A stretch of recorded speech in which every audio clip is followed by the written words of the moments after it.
Within the first few minutes of today's long, relaxing, meditative video, I'm going to share with you the most important and impactful pieces of artistic advice you have, are, or ever will hear from me or from anybody else, despite claims to the opposite.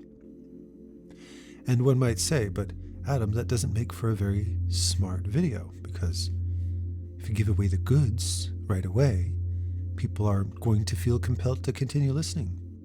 But trust me when I say that I'm saying so with a frustration on my face, because I find it interestingly ironic and perhaps a little bit tragic that despite the fact that I have all the answers sitting right here, I know that I wouldn't have a career if it were that simple. If it were that simple, I wouldn't be a full-time teacher. If it were that simple, you wouldn't tune in every week to watch my videos. If it were that simple, you wouldn't buy those gumroads and attend those mentorships and go to those schools and listen to those videos and listen to those pep talks. You'd be perfectly self-sufficient. With that said, hi, it's Adam from Lucid Pixel, and welcome to this week's Painter's Hollow. Here comes the best and most meaningful piece of advice you'll ever receive as an artist. Draw every day. Draw all the time. Draw obsessively. Create all the time. Just do it every chance you get. Obsess over it. Love it. Immerse yourself in your art. And there it is. If that's what you came for, you're dismissed. Good luck. And just to say right off the bat, if you don't find yourself coming back to this video because, shit, I heard everything I needed to hear, I'm all set. If you find yourself coming back to listen to the rest of this video, don't feel any shame in it. The whole challenge of an artistic career is, how do I do that? So today what I want to talk about is where that resistance, where that friction comes from. Why is it that you don't do that you can't do that? What are the things that get in the way of your ability to just get it done and do it regularly and find that growth, that discovery, that excitement that you hope art will bring you? One might say some people are just built differently. Some might say that some people are just more ambitious, more focused, more strategic, more passionate. And I would say to that, bullshit. Life is incredibly complicated sometimes. We have personal issues, psychological issues, family issues, society issues. I mean, geez, I have students of mine in Ukraine, in Israel, in Russia, in Palestine, who are attending classes with me under the stress of not knowing if they're going to have a home the next day. I mean, that's quite impressive if you think that they actually have the mental bandwidth to even focus on drawing. Yet there they are, and they deal with the stresses of life, and they still keep showing up because they wish to improve. I mean, that's quite telling, isn't it? I've had so many of my own obstacles that I've dealt with in my own career, in my own life, relationships, family, health, time, etc., that just demanded a whole lot of my time. But I knew deep down inside it mattered to me enough that I had to keep coming back to it. But holy shit, sometimes finding the ability to just sit down and click my brain into the right frequency to be able to draw when I was universes away emotionally just moments before can sometimes feel like an impossible feat. But somehow, either through discipline, through focus, through brute force, we somehow manage to find ourselves back at the drawing board. But that doesn't always mean that we're going to have a successful session with it. And I want to help you get there. I want to help you create a relationship with your drawings that keeps you coming back even in the worst of times, so that when the best of times comes, you are literally on autopilot. And being on autopilot as an artist is where you want to find yourself as often as possible.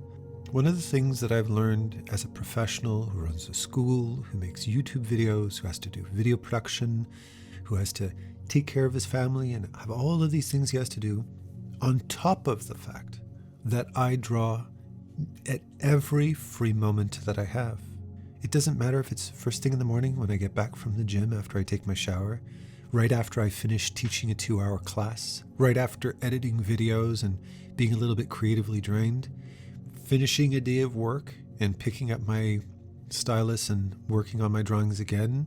Instead of picking up my remote control for my PlayStation or for my console, I instead pick up my pen and I keep drawing in the evening, all the way up until the time I go to bed, and not feeling burnt out about it, not feeling overwhelmed by it, but instead feeling inspired to get back to the drawing board because I've struggled to be away from it. How do I get myself into that mood? Well, the first thing is, I think that's one of the things that we all do very often is, there's too much friction between us and getting started. Too much friction.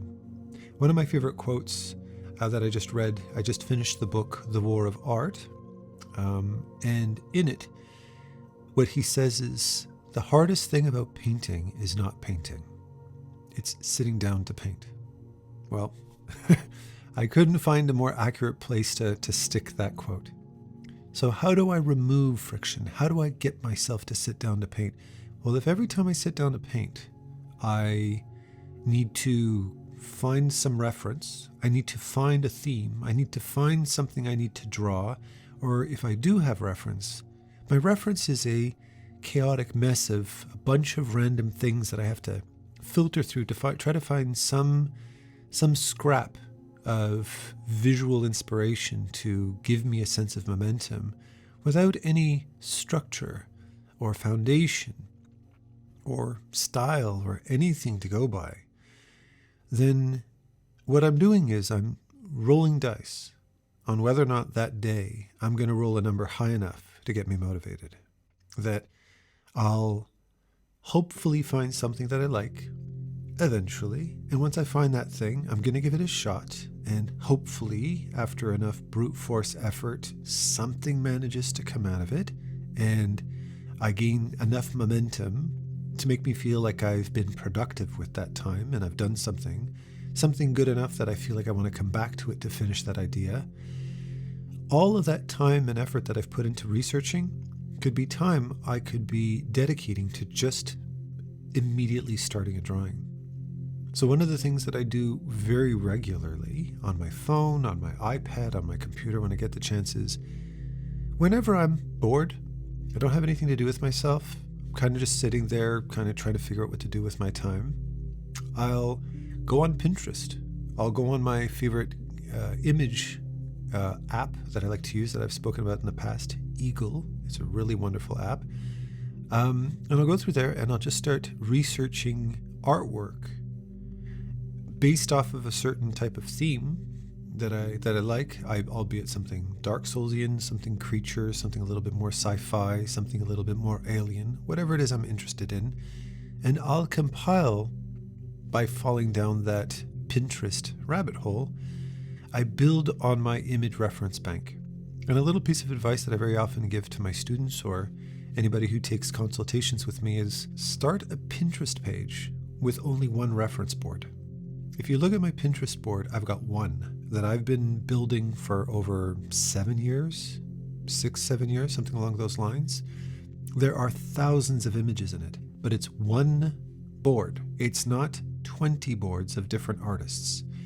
So when I go to find references, I only have one click to get there. And when I go on that board, there is a consistent style because the kind of artwork that I add to that board needs to be compatible with everything else on the board. I'm not putting Loish on one board and Bobby Choe on another and Tyler Edlin on another and Anthony Jones on another, and I don't do that. I have a consistent board of imagery from any source that all consolidate into one single board so that it's consistent and it's a one-click away type of idea. And that helps me pull myself into that visual headspace immediately. I don't have to go looking for it. It's sitting there waiting for me right away.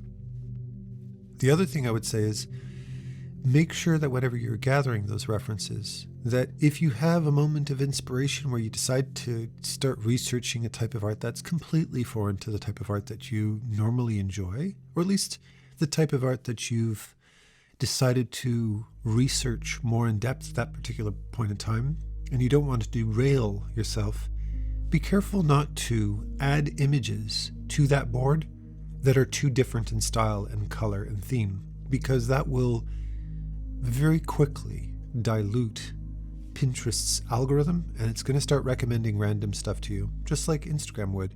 And that can very much that can throw you off base.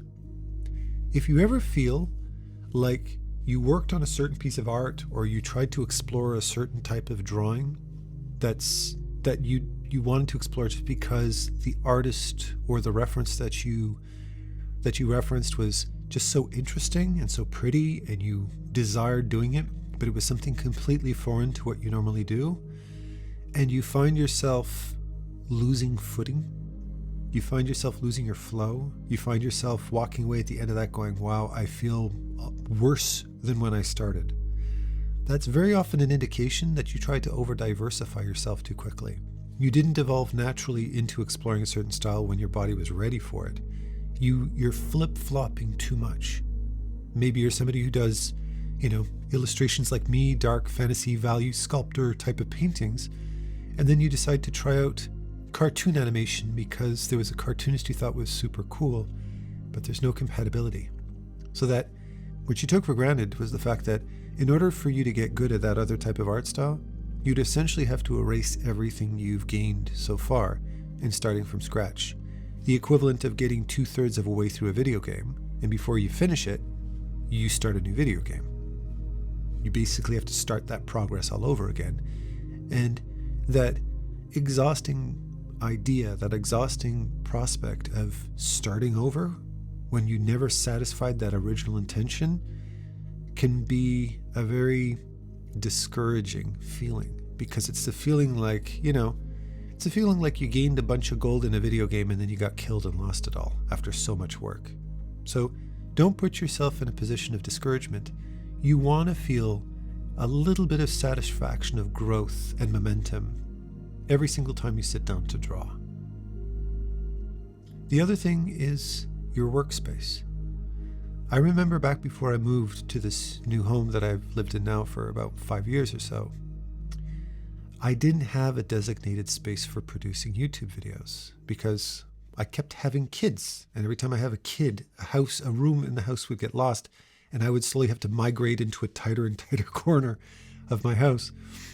And the time it took me to set up my lighting and my audio and all of that kind of stuff, it would take me hours to do that, just to get started. And then inevitably, at least a third to half of the time, as soon as I'd get myself set up, either A, I lost my momentum and I just forgot what I wanted to do in the first place, or B, I would get a call from the school saying, oh, Lucas isn't feeling really good today, he needs somebody to pick him up. And I'd have to drop everything and go and get him, because it took me 2-3 hours to set up, and then, I have a little baby boy to take care of, who's now 6 feet tall, and he's in his first year of high school, but he's still my baby, right? But that's what would happen. So, my cat Gimli is dreaming about drinking water because he's making drinking sounds as he sleeps next to me. That's extremely cute, Gimli. Jesus. He was going, that's very cute, sweetie. So, what was I talking about? Right. Friction. It just took too long. Same thing applies to drawing. If it takes you half an hour to set up your drawing station, if it takes you another 15-20 minutes to clean things up because you left a mess all over the place, then you have my word, the time it takes you to set things up and sit down to draw, at least 50% of that motivation has already been drained cleaning up.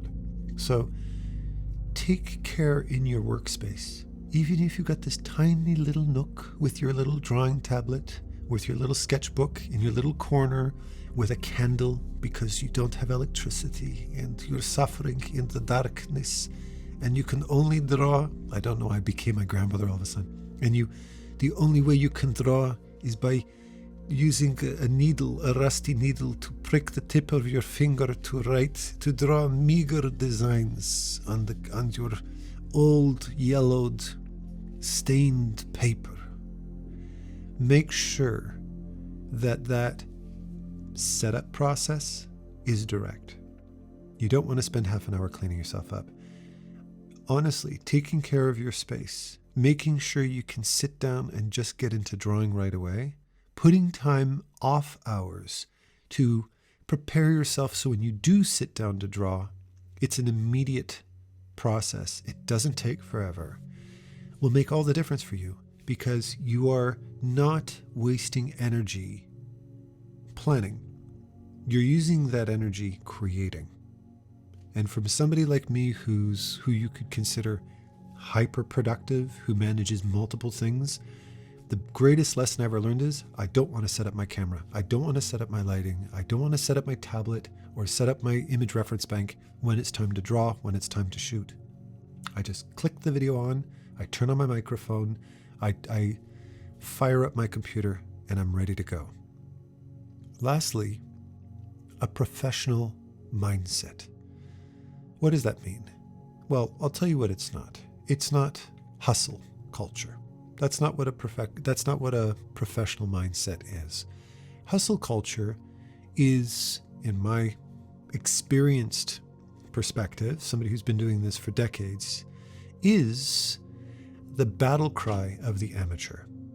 Only amateurs, only beginners, only those who lack experience advocate for hustling, working every day, burning yourself out, burn the candle at both ends, burn the midnight oil, whatever bullshit you hear from these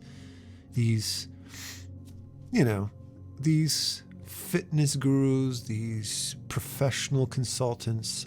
They're all full of shit because inevitably, unless you're using some performance enhancing drug to keep yourself going when everybody else is tapped out of the race, you're going to tap out. You're going to realize that you burned yourself out so fast, so young, that you had to drop out of the race. That athlete who runs too hard, too fast, never gives their body a chance to recuperate. They use brute strength instead of smarts to perform. They play too many chess games. They draw too often. They do whatever in excess. Eventually, there's a part of their body that's going to retaliate. Their mind, their wrists, their knees, their back, their kidneys, you name it. You overdo it, you exhaust a part of your body says, screw you, buddy, taps out, and then you're out of commission. And nothing ruins the momentum of a career faster and more effectively than burnout. Because burnout, well, the actual term for burnout is not burnout. It's actually adrenal fatigue. And when you call it something like that, when you call it adrenal fatigue, now we're bringing our adrenals, we're bringing our endocrine system into it. We're bringing hormones into it. It's not some mystical energy. It's not theoretic. It's literal. It's a medical diagnosis. Your adrenals, your glands, your hormones fail you. And ask any human being who has hormonal cycles whether or not hormones are a big deal. They can be a very big deal, can't they? They're not just a mood swing. They can be debilitating for a length of time. And when you put it in that context, you realize that the ramifications, the punishment that your body gives you for pushing yourself too hard, for too long, the physical, mental, and chemical exhaustion that you cause in your body. When I see people talking about hustle culture all the time, even people in the art community that talk about it sometimes. There's some artists out there that, they talk about push, push, push, go, go, go. They achieve sometimes amazing things in very short periods of time. That's great. Now, my older, wiser self says, just keep waiting, keep listening, keep waiting. Oh, they're making a lot of momentum. They're making a lot of growth. Oh, they're getting invited to all these special events. That's wonderful. That's great. Good. Excellently done. Wonderful. Are you taking care of your health? I don't have time to take care of my health. Okay. And then fast forward 10 years later, where did they go? Where are they? Where were those hyper successful artists, those entrepreneurs, those industry leaders? Where did they go? Oh, okay. They went through a depression. They chemically crashed. They got tendonitis in their back, in their arms, in their wrists, in their neck that was so debilitating they couldn't even concentrate. That was giving them migraine headaches. Their thyroid failed on them. They had burnout.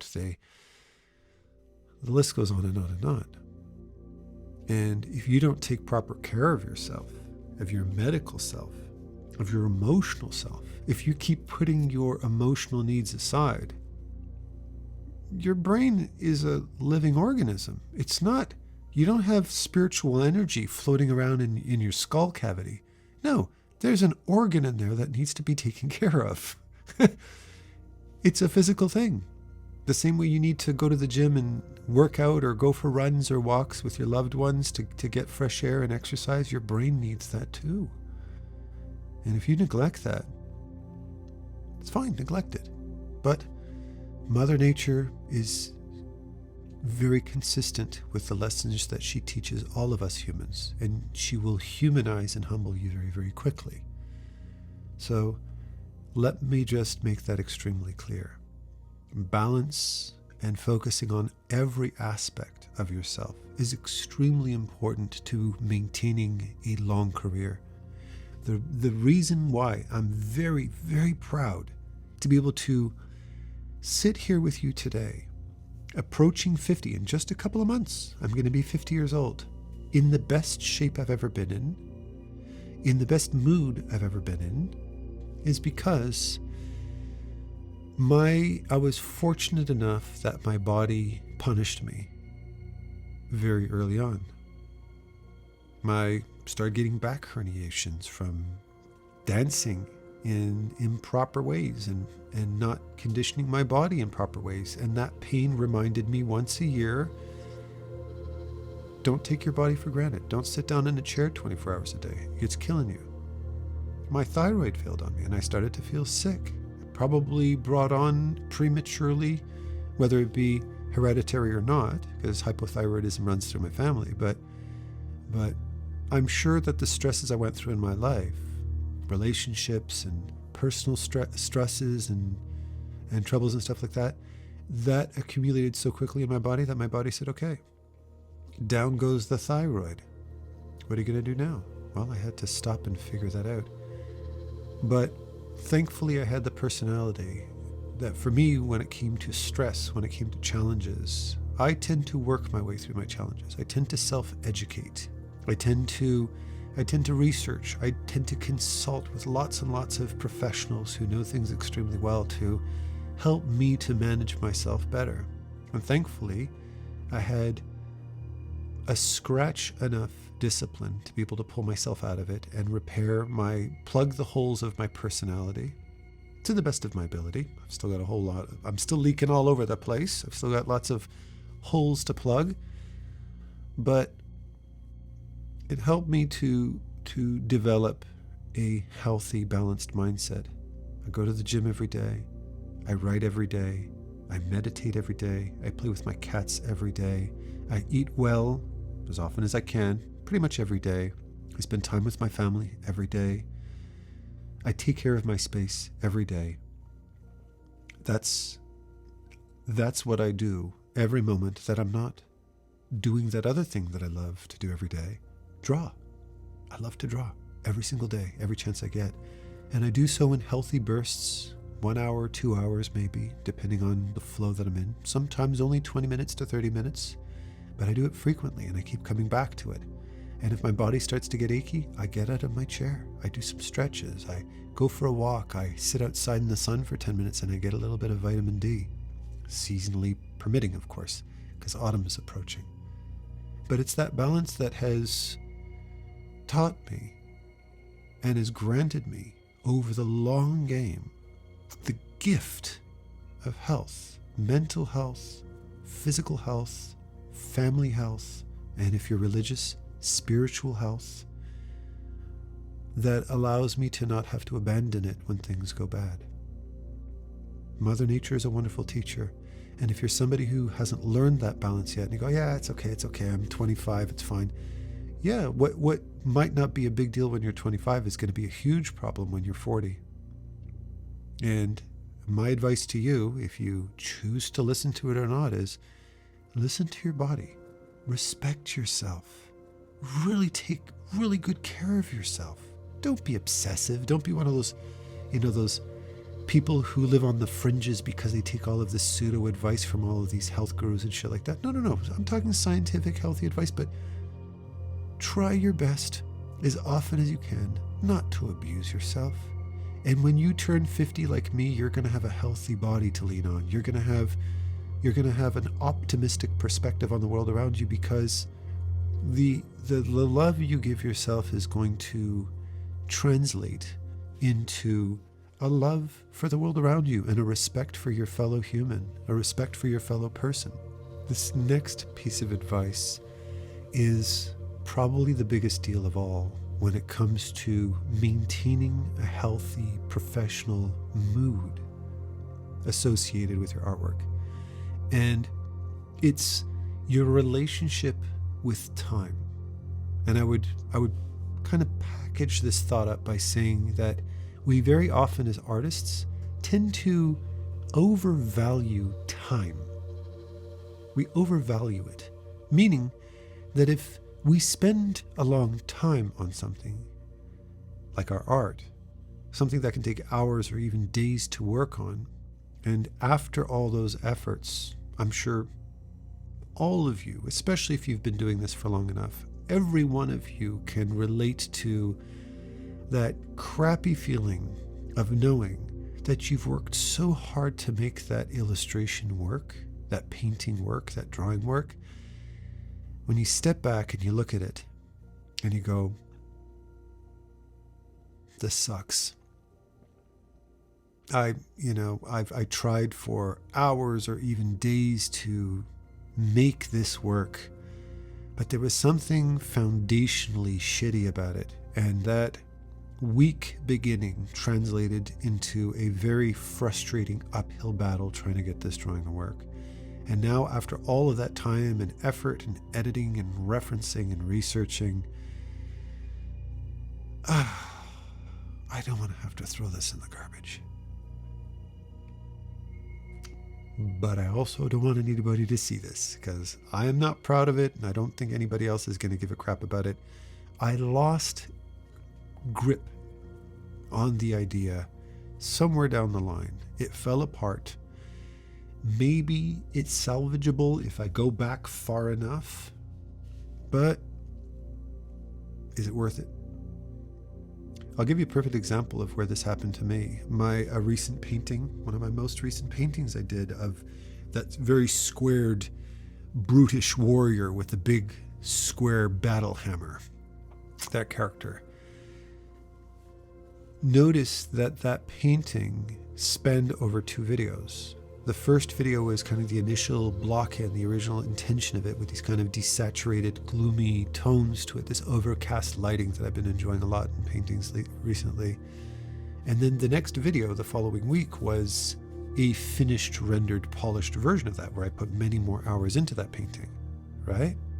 But what you didn't see is that between that last one and then the one that followed after that, was a 10-hour span of drawing that painting in a direction that I ultimately realized completely fell off path of what my original intention was.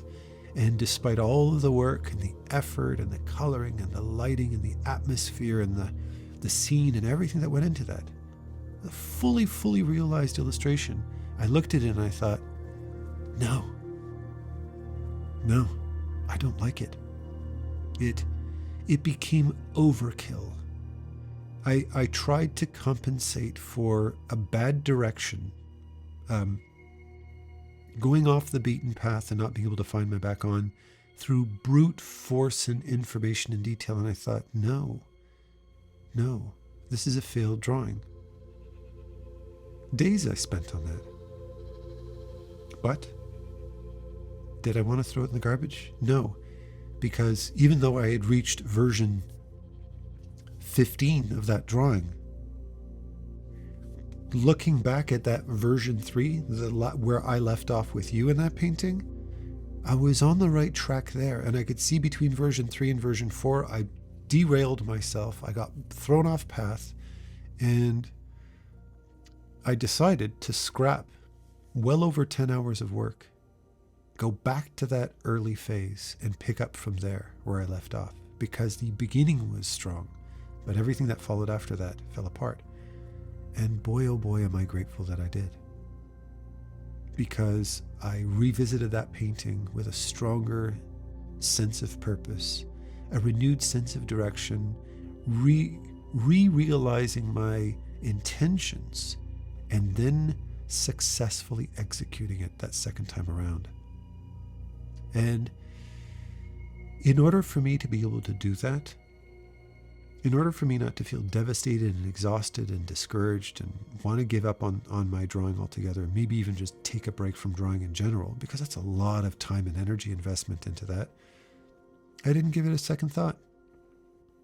I put it in the archives, I let it go, I went back to version 3, and I just picked up where I left off, without feeling any emotional distress about it whatsoever. Where back in the day, I would have been like, oh man, I put so much fucking effort into this. Ugh, do I have to do this all over again? And that discouragement, that bad energy would leave a sick feeling in my stomach, and I wouldn't go back to drawing, because my last memory would be a failure. My last memory would be parting on negative terms, something I've spoken about in earlier Painter's Hollows. And I'm so grateful I did. It worked out great. And I'm proud of where it ended up. I feel like I achieved a quality in that piece that I'm really proud of. There's a timestamp in that. There's a learned experience. There's a growth. There's a memory of a positive outcome that I earned through that piece. No cheating, no nothing, just working my way through the problem and having a healthy relationship with that painting, and not being afraid to, as they say, murder your babies. What I had to develop in me to be able to make a sacrifice like that for the greater good was developing a healthier relationship with time. That time, the minutes, the hours, the days, the weeks that I put into a painting is not an immediate guarantee of success. It's not. Putting 25 hours into something does not by default mean that it's going to be a great painting. Sometimes you put that many hours into something to realize it was a failure, but at least it was a valuable lesson. So my relationship with time says that even if a painting fails, the more time and energy and effort that I put into it, the more I'm learning about what doesn't work. I have to go through moments like that. I have to have experiences like that. Because if I don't, then every single time I lose a game, every single time a drawing doesn't work, I want to quit. And whoever claimed that a quitter is a professional. No. A professional is somebody who has a healthy relationship with failure, a healthy relationship with time. And there is no such thing as lost time. And to harken back to what I said at the very, very beginning, and something I've mentioned in earlier Painter's Hollows videos as well, is that when you paint all the time, when you draw all the time, yes, you might have more failures that you'll experience, but less failures as you move forward because you gain experience. But because you don't only have an emotional connection to your last failure, but you also have an emotional connection to a very recent success, because even though I wasted 8 hours today kind of not really having much to show for it, despite my efforts, despite my time, yesterday I put in less time and had greater success. So I can remember that feeling of success is still very fresh in my body, as is that feeling of failure. So I never abandon myself on a bad note. I like comparing it to being in a relationship. If you have an argument and the last thing you say to your loved one is, go fuck yourself, and you slam the door and you drive away or walk away, or you slam the door on them, or you ghost them on a messaging app, then that last seed of thought, that toxic thought, is going to fester in you until A, that relationship dissolves, or B, somebody has the courage to pick up the phone, somebody has the courage to open up Snapchat, somebody has the courage to open up the messaging app, their emails, a letter, if you want to go snail mail, you want to write a fancy letter in letterhead on artist paper, then more power to you. Somebody makes that effort to turn to the other person and say, I'm sorry, I want to work this out. And up until that point, it's nothing but a festering negativity. Your art is the same thing. Your art is the same thing. And if your art kicks your ass, if your art tells you to go fuck yourself, you, the leader of this relationship between you and your art, needs to say, I forgive you, let's give it another shot. And or you need to be able to say, as long as we keep doing this, things are not going to improve. We need to feel a sense of growth. And to dig a little bit deeper into that relationship analogy when it comes to your work,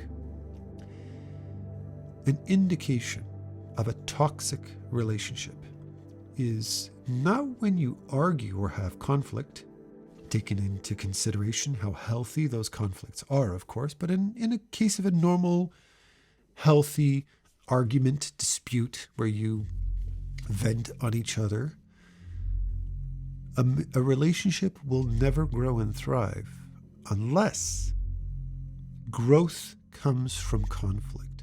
If you just fight and you walk away from fights feeling annoyed and pissed off, and you feel a hopelessness and you never resolve things, if you're in a relationship with somebody where when bad things happen, they just stay bad until that person decides to